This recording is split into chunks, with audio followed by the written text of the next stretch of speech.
Heidi ho there. More vlog time from the Coaster. Here at Noyjeetut. I'm sitting up too high. Should I slouch some? We'll start off with my tweet of the week. This was Sunday afternoon. I said, don't you hate that lull between DBZ Kai and Celebrity Apprentice? Which I think is about an 8-hour lull. Really sucks. I got retweeted for that. That is the brilliance that is Noyjeetut.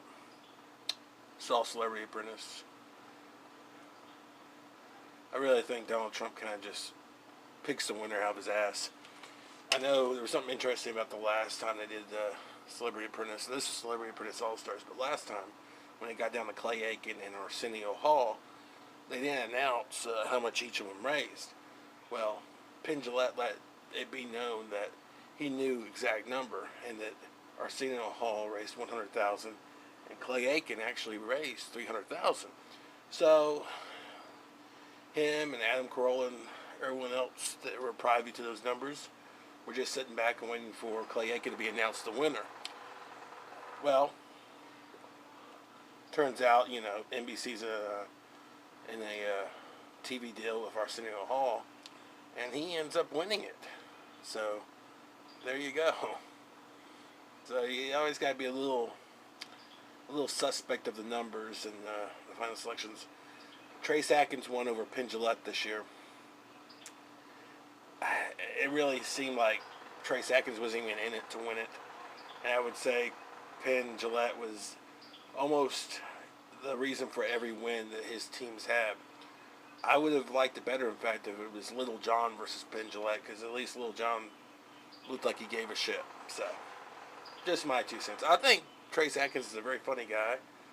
I like watching him be a grumpy asshole. It's great. Great fun. You know, for the whole family. But overall, his performance was lacking. So there you go.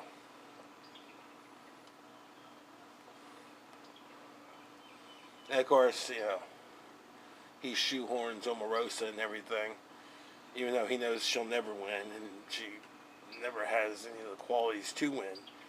But he puts her in there so he can get her a little further than some other celebrities and boast how she's better at the task than them. You know, celebrities like LaToya Jackson and Claudia, someone or the other.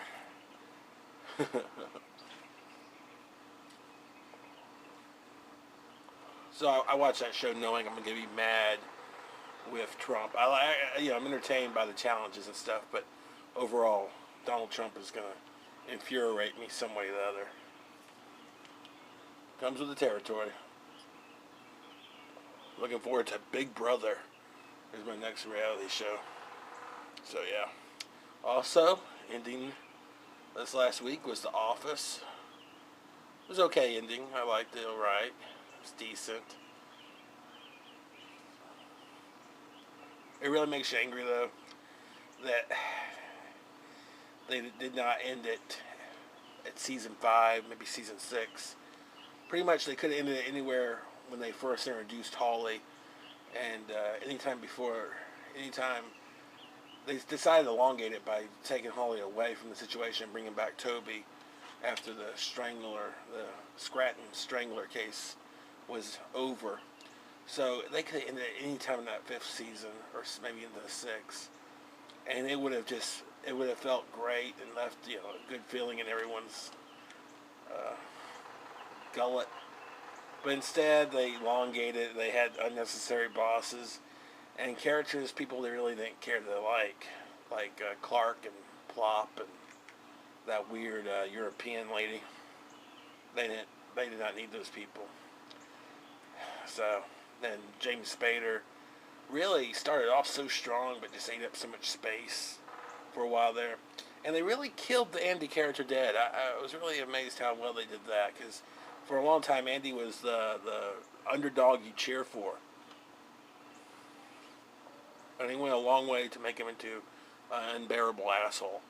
And it was a stretch, but they were able to do it. by just assassinating his character and everything he loved about him. So yeah, there's that. The whole thing with Jim and Pam, the whole drama of, it's just so retarded. Do I even want to talk about it? Alright, I'll talk about it. Jim is trying to find success and trying to provide for his family, and that involves probably moving to Philadelphia. Fine, that's awesome. And Pam just fights it, kicking and screaming. Puts up, those little fits, and pretty much makes Jim grovel near the end of it. And eventually he gets his wish, and they get a better life for their family. It didn't make any sense. Pam would be that unsupportive of her husband and him trying to do better for himself. And in short, it made you hate the character, even though there was no reason for you to hate the character. They could have kept the character fun and everything. In her rationale, the character they gave her, can you imagine her as a military wife? I mean, they usually move every 2 years. Whole family moves. And they're a family. That's what they do. As long as they got each other. That's what the song says. As long as we got each other. Blah, blah, blah, blah, blah, blah, blah, blah, blah, blah, blah, blah, blah, blah, blah, blah. My thoughts exactly. The only character I really was able to say somewhat fun was Dwight. Everyone else just kind of got beaten down by bad writing. But hey, it's over. I don't have to worry about them killing it anymore. It was kind of like watching, someone just take your beloved pet and rape it repeatedly. It wasn't that bad, but it was close.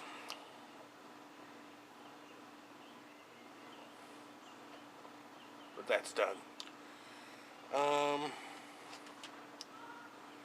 Pizza Hut now has a daily buffet, so I'm looking to gain about 300 pounds. Pure fat muscle from the cheese. I really think they're doing it now to really counteract Little Caesars. There's a big brawl going on. And that's a heck of a deal compared to how much Pizza Hut charges for their pizzas. Them going for a $5. It's a $5 buffet. It is very cheap. It is very cheap. I mean, with drinks included, 3 people, it came out to $19.36. That's a great price. That shows they charge relatively low for their drinks too. They're not gouging the customer. I think that's like $1 a drink on the 7% tax. They're really trying to put it hard to Little Caesars. And they don't skimp on the pizza too. They got every kind of pizza coming out. They got personal pan, hand tossed, and thin crust. Personally, my 2 favorites are the thin crust and the personal pan.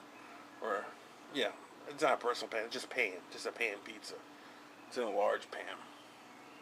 So yeah, it just they almost. It seems like they keep on coming close to having meat lovers out there, but they always keep one key ingredient away. They've said, tease, get close to the meat lovers, but never protrude into meat lovers' land, because that costs too much. We got to keep that pizza sacred.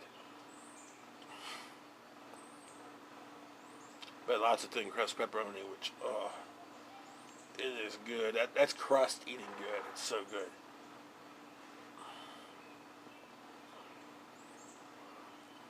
The only problem I can think of is they serve Pepsi, and Daniel keeps on telling me that they use babies. They grind up babies and put in the Pepsi. And it's hard to know when he's fucking with you when he's not. It sounds like something a corporation would do, though. Since it's not grinding up babies. It's like baby kidneys. Something like that. Look it up, people. Tell me if my brother's a filthy, dirty liar, or if he's trying to enlighten me, make me change my ways from a Pepsi drinking asshole. A Pepsi drinking, baby killing asshole. That's the title. Pepsi drinking, baby killing asshole. That's what I'm becoming.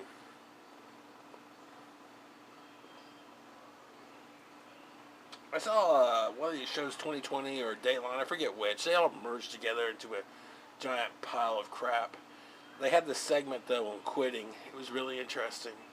They showed some people quitting their jobs and the fallout from that and whatnot. And, of course, they had a figurehead, Mr. Wonderful from the Shark Tank, you know, telling people, you shouldn't do that. You should go out quietly. And whatever. But, you know, it's more fun to watch the people that make a spectacle of themselves. One guy hired a marching band. But one thing I never knew is Doug Walker, the nostalgia critic. He actually quit his job. He worked as a janitor, and he was at the lunchroom, and he stood up on the tables, and he ripped open the shirt, and it said, "I quit." And he made a hasty getaway before any police arrived to kick him out of the building. So yeah, that was awesome. If you haven't checked out the Nostalgia Critic, he was here on YouTube for a while, but his videos kept on being taken down because YouTube doesn't understand how to fight for common use laws because they're bitches. So he had to move his old act to blip.tv, and he does it from there, and he hosts on a site, thatguywithglasses.com. So yeah, check out Doug Walker, the Nostalgia Critic. He does bum reviews. He's just a really talented guy, and he was able to go from that dead-end shit job to making full-time money on the internet. And that's awesome. That's the dream right there. So props to that guy. He made it happen. He saw what he needed to do, and he did it.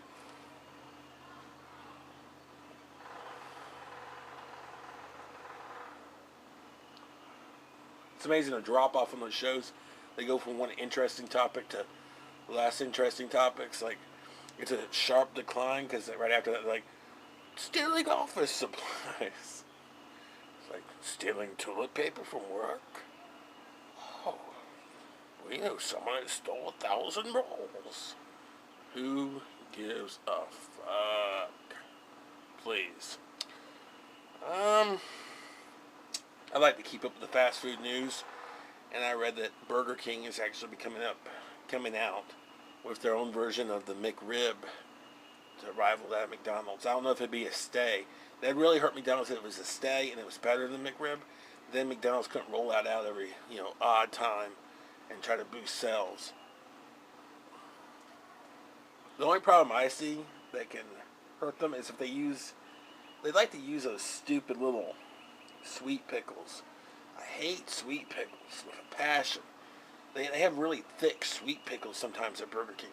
And it looked like they put those little damn sweet pickles on the McRib sandwich they're making. And if that's the case, I'm out. It's sour or nothing with me. Come on. Get that dill stuff in there. Sweet out. Sweet pickles suck. Was it gherkins? Sweet gherkins?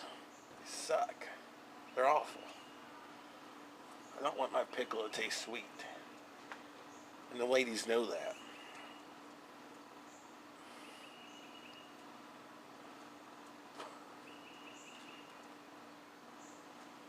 Try to see how long I can get my ash. I think my record's like to right here. And it fell into my lap and burned my right testicle. Actually, the ash doesn't burn that bad, so I just got myself dirty a little bit. It was totally worth it. Totally worth it. I keep on seeing this post on Reddit, and I forget to do a piece on it. It's all about the NES cart of Mario Brothers, and I always, it's almost like I forget this, and then I remember it when they show it to me. But it's a funny little tidbit that I thought I'd share. So here's the cart. I got one without the dunk hunt or a track meet, just to show you. You've all seen it. It's a classic Mario picture. And what they do is they're able to take this exact screenshot where this happens, and they kind of draw out. And this picture right here is Mario dying. Mario is dying in that picture. There's lava below him. He's going to fall into it and die. He's hitting into a wall. He's throwing a last shot fireball for maybe like a remember me, maybe like Terminator's thumbs up at the end. And he's dying. It's so fucking sad. They couldn't have Mario doing something good. Just, they could have just had him hitting a block. But no, they have Mario dying on the cover of Mario Brothers. I guess They wanted to get you close to what really is going to happen in the game to you. You're going to die a lot in Super Mario Brothers. That's what's happening to Mario right there. Mario is dying. Mario is dead. It's like, yeah, it's like play that one Beatles album backwards, and it says McCarthy's dead. Well, you look at the cover of Super Mario Brothers, and Mario's dead. God, how'd they fuck that up? They could have had him killing a Goomba. Anything. Anything's better than that. Anything. I apologize. That's the AC that makes that paddling noise. Oh, look, it finally turned off. Blog about the over, and there it goes. Fuck you, AC. Fuck you. Been trying to watch more documentaries because they're fun. They're educational and they're fun. And I just finished Winnebago Man, and that is a beautiful documentary.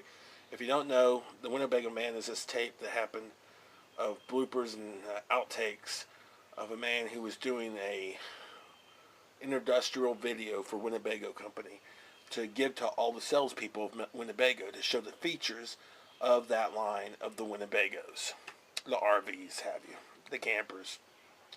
Winnebago's the brand, but it's RVs. And what happened is he just goes around and curses a lot, gets mad at little stuff, and yells at this guy Tony. At one point he swats at the flies, which is where I usually lose it, when he swats at the flies. This video has been traded for years before the internet on VHS tape. It was really interesting going into the whole history of it. It's been around forever, and no one's been able to find the guy, Jack Rebney.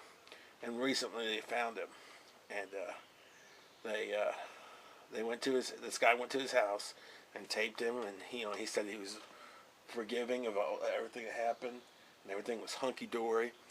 And the guy thought, well, okay, I probably don't have a documentary then, because it seems like, you find this guy, he's living a fun life, being a caretaker of some campgrounds, and there's really no story here. Goes back home and gets a call from that guy, and that guy says, I fed you a bunch of bullshit. That video makes me very angry. I'm very mad at the fame it's caused me, and I want you to come back and get the true story. And it's a great documentary. I tell you to check it out. I love that. It's just great. And he almost reminds you of maybe that one grandparent or parent you don't like. You don't like when they bring up like a subject. Like he comes from 0 to 50 by bringing up just Dick Cheney. Like he'll be talking to you, and all of a sudden he'll be but Dick Cheney's selling this world out for magic beans. Just out of nowhere. And even if they have a point, it's just inappropriate to what the question was that they were being asked before that. It comes out of nowhere, and it's full on politics. So yeah, it's funny because he connects in that way. Sadly, he's completely almost blind now from what I saw, but he's still living. I think right after this documentary came out, it came out in 2009. He had his house burned down in 2012 because of the California wildfires. But I think because he was able to kind of reach out and reclaim this fame in a positive way, he's been able to make some money off of this. So hopefully he's okay now. I don't really hear any updates, but I know he has a website where he sells fake little cutout paper flies that you could throw around and get mad at or something. I don't know. And he has a song released, a remix. So there you go. He's trying to ride the wave of his viral video, even if it's long overdue, because that video went up in like 2005, right when YouTube came up. And of course, it's been traded for years.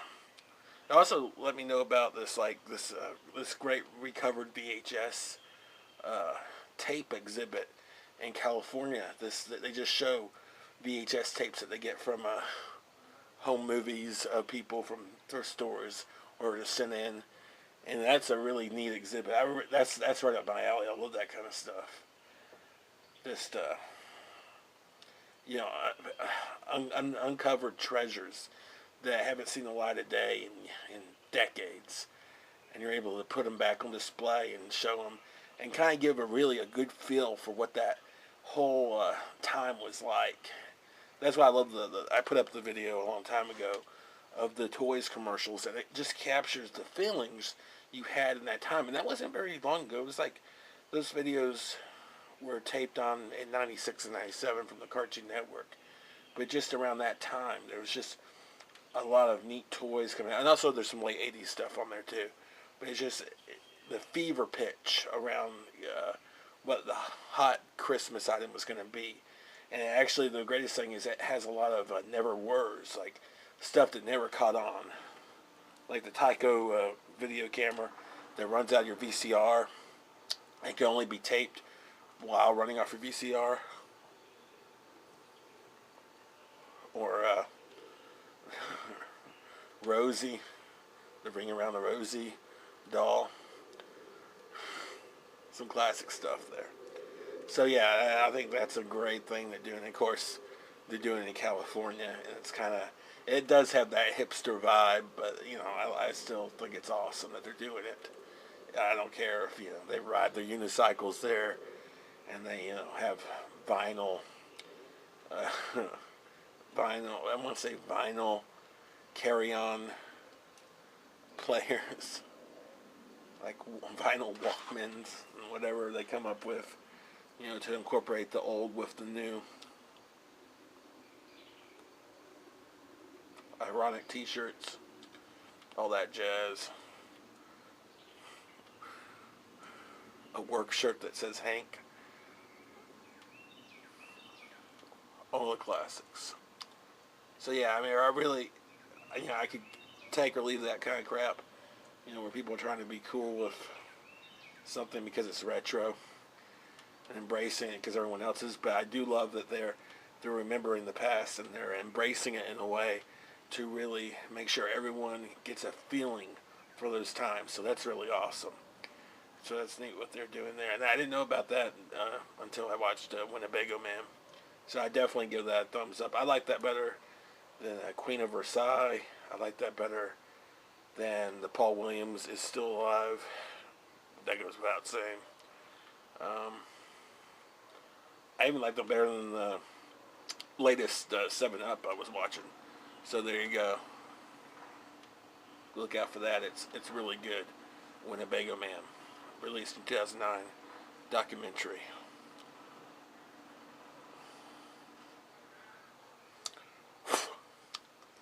Got a piece of tobacco leaf on my tongue. Well, alright. Noyjeetut's going to sign out here. Might as well, let's go out as probably the funniest thing.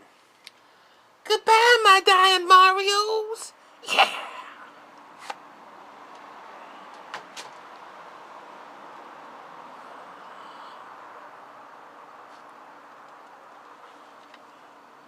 My ash fell. My ash fell. It tickled my scrotum. My ash tickled my scrotum, mama.